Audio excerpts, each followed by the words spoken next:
Құрметті әріптестер, менде Алматы қаласы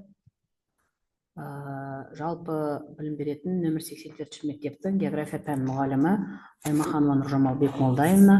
Авторлық бағдарламаның тақырыбы Қазақстанның туристік орындары.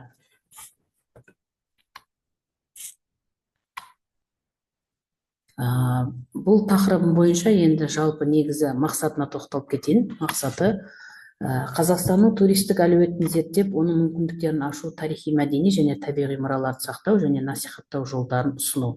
Міндеттері бойынша жалпы Қазақстанның туристік орындарын анықтау және сипаттау, туризмнің ел экономикасы тигізетін әсерін зерттеу, экологиялық және мәдени туризм маңыздылығын түсіндіру, Қазақстандағы туристік инфрақұрылымның даму деңгейін талдау, туризмді дамыту жолдары мен болашақ мүмкіндіктерін қарастыру.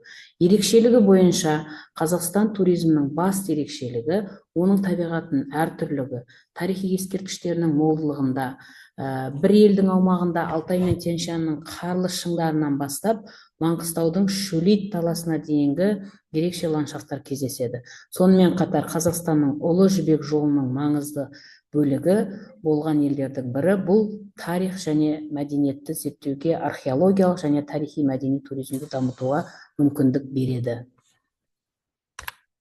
Күтілетін нәтиже: оқушылар мен студенттер Қазақстанның туристік орындары туралы жан-жақты білім алады, жастардың туған жеріне деген сүйіспеншілігі артады, туризм саласына қатысты жаңа идеялар мен жобалар ұсынылады, Қазақстанның туристік саласын дамытуға үлес қосатын зерттеулер жүргізіледі, экологиялық және тарихи мәдени мұраны сақтау бойынша саналы көзқарас қалыптасады.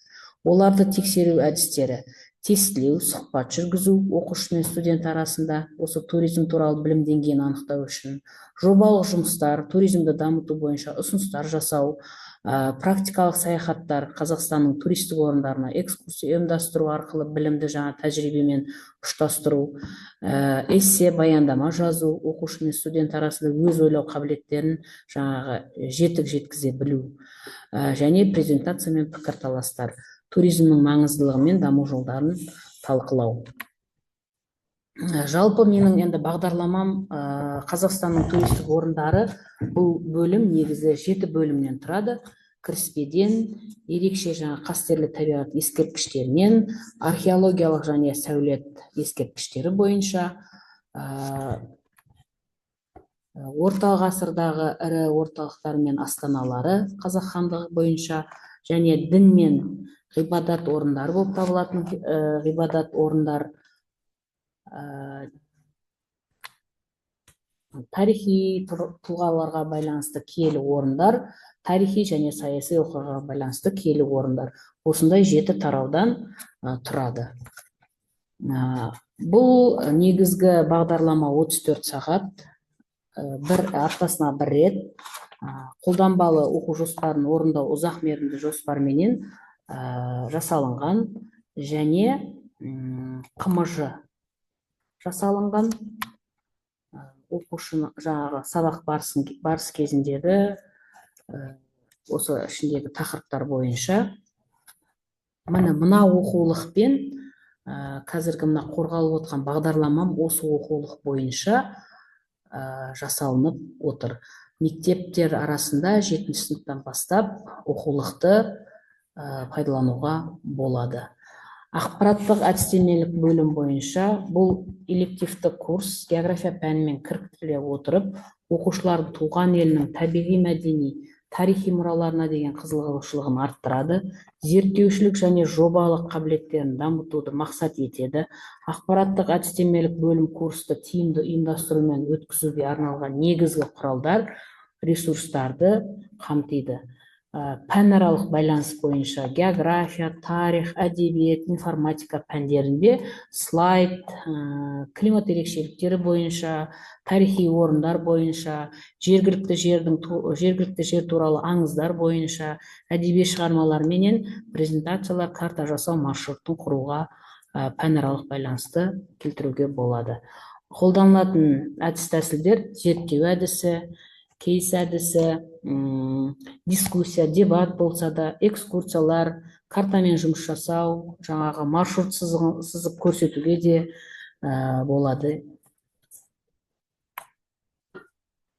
Оқытуды ұйымдастыру әдістемелік нұсқалар, енді бұл курстың мазмұны оқушының ізденушілігін, зерттеушілік қабілетін дамытуға, туған елінің географиясын, мәдени мұрасын танытуға бағытталған.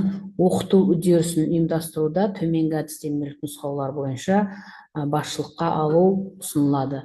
Сабақты жобалау принципі, оқушы белсенділігін, негізділігін оқыту бойынша тапсырмалар, зерттеуге, талдауға, салыстыруға, жобалауға бағытталу керек. Оқыту формасы бойынша жеке жұмыс, жұптық, топтық, жаңа аталғандай тағы да. Сосын базалық, орташа, жоғарғы, жаңағы деңгей бойынша да айтып өтуге болады.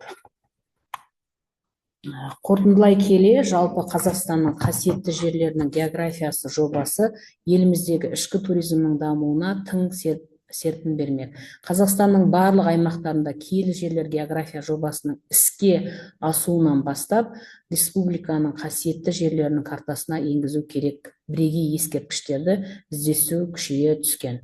Қасиетті жерлерімізді іздестіруіміз кітап түрінде емес, бір түрлі мультимедиялық тәсілдермен де, суретті альбомдармен шығаруға тырысудамыз. Туған жер бағдарламасына сәйкес ұмыт болып бара жатқан киелі орындарды жаңғырту, мектеп оқушыларын таныстыру, Қазақстанның қасиетті жерлерінің географиясы жобасы аясында халықаралық ғылыми-практикалық конференция өткізу, археологиялық ескерткіштерге ғылыми зерттеу жұмыстарын ұйымдастыру, Шалқар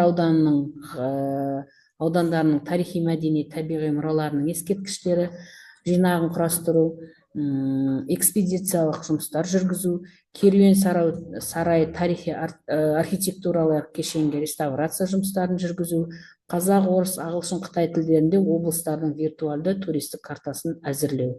Қазақстанның киелі жерлерінің географиясы тізіміне енгізілген объектілер бойынша 3D тур әзірлеу сынды жұмыстар атқарылмақ. Назарларыңызға рахмет. Мына